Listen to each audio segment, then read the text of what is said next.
Question number 20 समझिए। Question number 20 कह रहा है कि अ cycle was sold at a gain of 10%। ठीक है, कह रहे कि एक साइकिल को सोल्ड कर दिया गया 10% के गेन पर, उसे सोल्ड कर दिया गया। ठीक है, कह रहा है कि अगर वो had it been sold for 65 rupees more, कह रहा है कि अगर उस साइकिल को 65 रुपीज़ ज़्यादा पर अगर सोल्ड कर, जितने जैसे यहाँ पर कुछ दाम पर, कुछ कॉस्ट पर यहाँ पर सोल्ड कर दिया गया होगा, अगर 65 रुपीज़ बढ़ा कर अगर सोल्ड कर दिया जाता तो उससे गेन होता 14% का। जहाँ 10% गेन हुआ तो वहाँ 14% का गेन होता अगर 65 रुपीज़ बढ़ा कर सोल्ड किया जाता।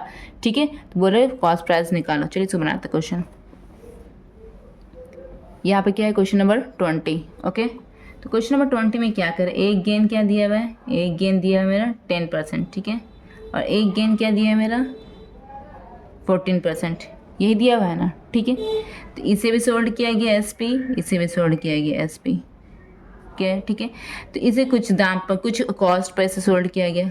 ठीक है, तो कह रहे कि अगर इस सेलिंग प्राइस में, इसके सेलिंग प्राइस में अगर हम 65 अगर ऐड कर देंगे तो ये 14% पे जितना सेलिंग प्राइस होता है उसके बराबर आता। क्वेश्चन कहने का मतलब यही है। ठीक है, ये SP1 इसको मान लो, ये SP2 मान लो। ठीक है, कह रहे कि अगर 10% गेन पर जो सेलिंग प्राइस है, अगर उसमें 65 रुपीज़ मोर अगर हम ऐड कर देंगे तो जो 14% पर जो सेलिंग प्राइस है उसके बराबर आएगा। ठीक है, अकॉर्डिंग टू द क्वेश्चन। तो SP1 plus 65 is equal to SP2 ये हो जाएगा। ठीक है, और फाइंड क्या करने कह रहे हैं, CP, तो यहाँ पर लिख दो लेट दी CP भी X। ओके बच्चों, अब यहाँ पर x हो गया ₹x। ठीक है, अब यहाँ पर SP1 पर हम लोग फॉर्मुलेट करते हैं। SP का फॉर्मूला गेन परसेंट पे क्या होता है, 100 plus gain percent by 100 into CP, यही होता है ना। प्लस का निशान है plus 65 is equal to SP का फॉर्मूला गेन परसेंट पर 100 plus gain percent by 100 into CP, यही होता है ना। नेक्स्ट क्या होगा बच्चों, 100 प्लस गेन परसेंट। ठीक है, यहाँ पर गेन किस, SP1 का गेन क्या है, SP1 का गेन है 10 बाई 100 इंटू CP की मैंने क्या माना था, CP X हो गया ये plus 65। Okay, is equal to 100 plus gain SP2 का गेन क्या है 14। ठीक है, 14 बाई 100 इंटू CP मैंने क्या माना था X।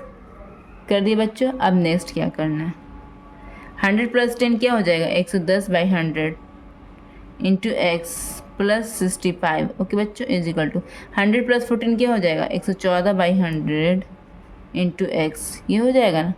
ठीक है, अब नेक्स्ट क्या करेंगे, 110 X बाई 100 ये हो जाएगा प्लस 65, ये होगा ना, is equal to 114 X by 100 हो जाएगा, ये हो जाएगा बच्चों। अब यहाँ पर नेक्स्ट क्या करेंगे, 114 X को इस घर में भेजेंगे और 65 को RHS में भेजेंगे। तो 110 X बाई 100 114 X बाई 100 को LHS में भेजेंगे तो माइनस 114 X हो जाएगा बाई 100 इज इक्वल टू 65 को RHS में भेजेंगे तो माइनस 65 हो जाएगा। ये वाला पार्ट को LHS कहते हैं और ये वाला पार्ट को RHS कहते हैं। ठीक है, तो अब यहाँ पे क्या करते हैं, ये लोग दोनों को यहाँ पर सब्ट्रैक्ट करेंगे। कैसे सब्ट्रैक्ट किया जाता है, यहाँ पे क्या किया जाता है, डिनोमिनेटर का LCM लिया जाता है, 100 ले लिया LCM। ठीक है, तो 110 X minus 114 X is equal to minus 65। ठीक है, इतना हो गया बच्चों। अब नेक्स्ट यहाँ पे क्या किया जाएगा, 114 में से 10 घटाया क्या हो जाएगा, -4 हो जाएगा ना। -4X by 100 is equal to minus 65, ये आएगा ना बच्चों। चलिए आप बनाते पीछे।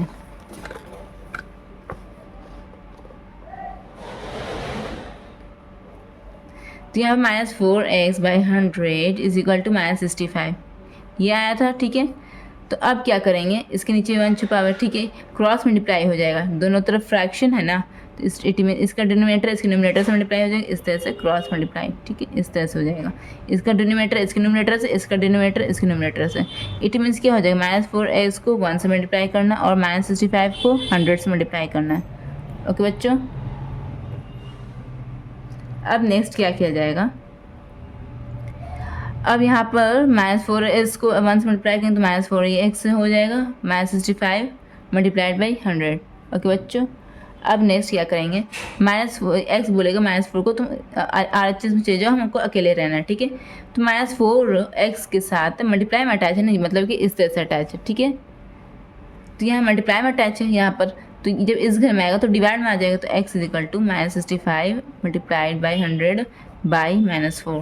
ओके बच्चों, तो माइनस माइनस ऊपर नीचे कट गया, 4 मतलब 4 25 100, 25 से क्या कितना होता है 100 होता है। तो इट मीन्स यहाँ पर क्या आ जाएगा, x is equal to 65 multiply by 25, ठीक है।